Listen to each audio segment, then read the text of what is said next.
In this video, I am going to show you how you can download files and use Markup on the iPad to work on those files your teacher shared with you. So I'm going to navigate into my Canvas student app first and get into my course where I know I need a file that I'm going to be working on.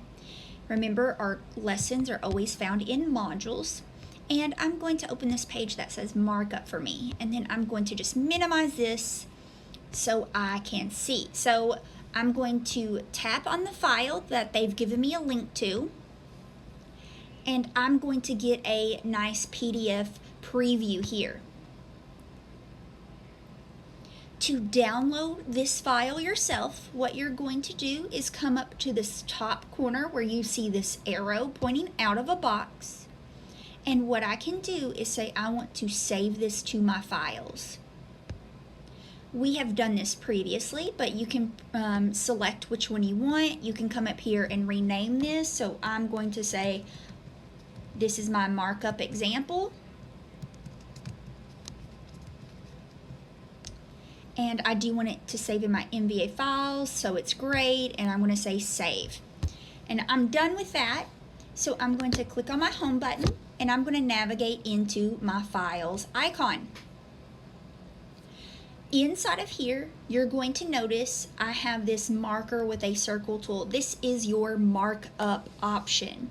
So I can see I can add in by pressing the plus button. I have a text box, I can have a signature, I can do magnifying, I can draw shapes and arrows, and I can even have it minimize items for me so it's tiny like this, or if it wants to stay on here. So you have the pen icon here, you've got a highlighter, a pencil, the eraser, you even have a ruler where you can actually go in and move that around. So you have a lot of different tools that you can go in and access. So I'm going to, come over here, say I want black, and you can draw on it. I want red, I can do that. If I want to highlight this information so I know what I'm doing, you have that option to go in there and edit that PDF directly.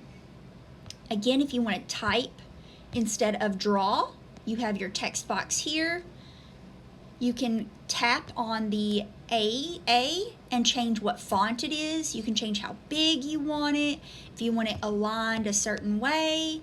But you have that option, and when you're ready to type, you're just going to come in here, tap on your text, and there it is, quick and easy. And then you can go back to using your other tools. If I've messed up, I can erase some of these pieces. But I have those options, and to undo or redo, you have your arrows down here that you can just tap on, and it will delete that information out, whatever you need to do. So you have those options to go in here and edit your files. When I'm done, I'm going to tap on that, and everything stays. So I have it all there. If I come back in to edit, I can add more information if I need.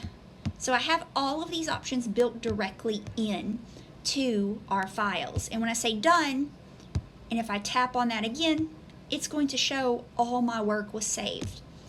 You can always come back in and erase it later. So that is one way you can use Markup on your iPad. Another way is if I have this and I don't want to download it, and I rotate my screen to get the full page, I can kind of zoom it out. You can screenshot by pressing the home and lock button at the same time. And it's going to save your screenshots automatically into your photos. So if I click on home and come back out into my photos, I can see it is right here. You can use the edit option, and since it is a photo, you can crop it, and I can remove that additional information of like my dashboard and stuff if I want it gone. And I can even come up here to the three dots and find Markup there. So now I can actually come into this photo and do the same thing. I can draw on top of it, I can highlight, I can add text if I need to add text, I can add different shapes. So you have these options all built in, and when I'm finished, I'm just going to say done, And now I have that photo that I've gone in and edited. So you have a couple different ways to use markup on your iPad.